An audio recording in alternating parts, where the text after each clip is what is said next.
Welcome back to Africa 54. It's been 1 year since Superstorm Sandy battered the U.S. East Coast with heavy rain, strong winds, and record storm surges.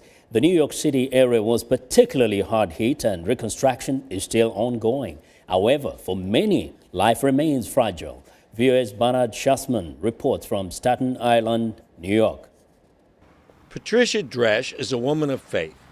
Her church loaned her one of their parish houses to live in this past year. Friends and neighbors provided food and clothing.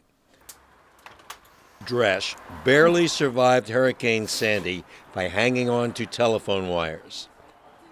Her husband, George, and younger daughter, 13-year-old Angela, were swept away. Not thinking it was going to be her last birthday.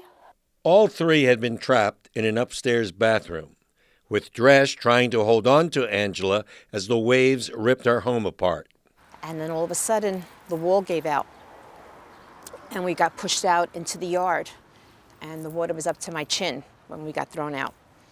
As we went out, part of the roof came down and hit us in the head. I went up with my arms, and that's when I lost my daughter. She came off my arm. I couldn't grab her. And she went under, and I knew she was gone at that point.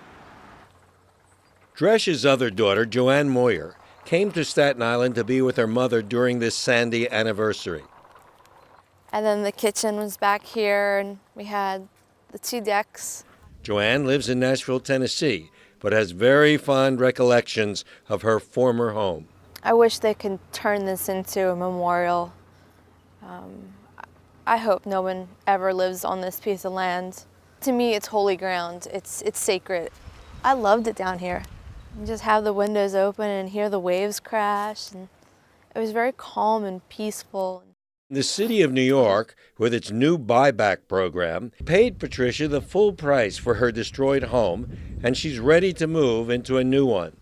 But it's bittersweet. Oh, I think of my family every day, and it's so strange that at the anniversary, the money came forth, I was able to buy my house, all at the same time. And it was like them saying to me, all right, now you can move on to your next part of your life, a new chapter of your life. I have to live all over again. You know, I haven't begun to live yet. I've been grieving for my family since day one, crying every day. I yell, I cry, I scream. It's hard. Hurricane Sandy resulted in 97 deaths within 105 kilometers of New York City. 24 states were affected, with damage estimated at $65 billion. Well, VOA's Bernard Shusman joins us now from New York. Welcome, Barney.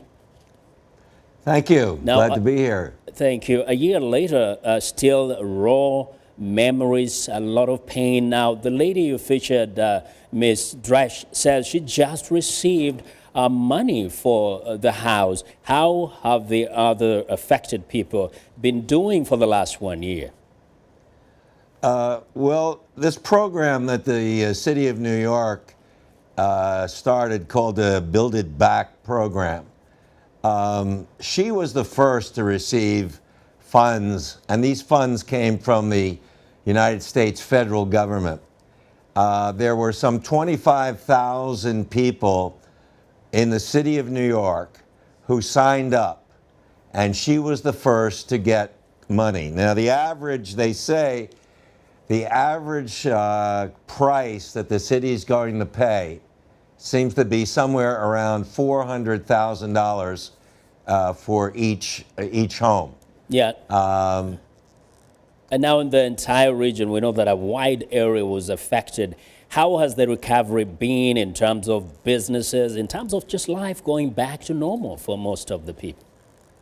Well, I would guess for 2/3 of the people, life is really getting back to normal. But when you look at places in Staten Island and the Rockaways, in Jersey, in New Jersey, it's hard. I mean, people are really having a tough time.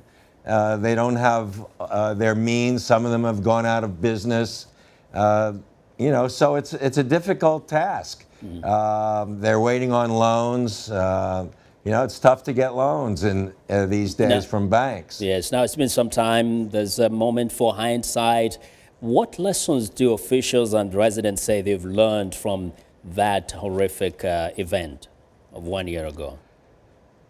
Well, there are a lot of lessons, but I guess one of the things that, like the city of New York is talking about, is how are we going to prevent a disaster like this again?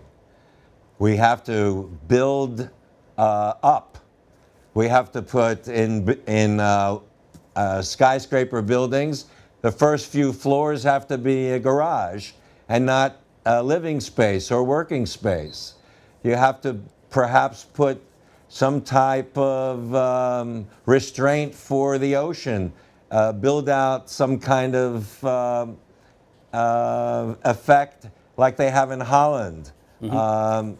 There are things they're thinking about, Yeah. but you know this is all down the road. And but Mayor Bloomberg in New York City has come up with a program, but he's leaving office, and we'll see what happens beyond this year. Very briefly, do you see people shying away from building or buying houses close to the shore? Well, where I was last week in Staten Island, people really do want to live there. I mean, they do want to live by the sea, but they're not going to let them live there the same way. You know, it's in Breezy Point, where so many homes were destroyed by fire. There's going to be a lot of changes in how a home is constructed. It's going to be constructed on piers that are at least 6 to 8 feet high. Okay. You know, it's. Thanks a lot, Bunny. Thanks a Well, lot. you're very welcome. Yeah, Thank thanks. you. All right, Bunny Shusman of the Voice of America.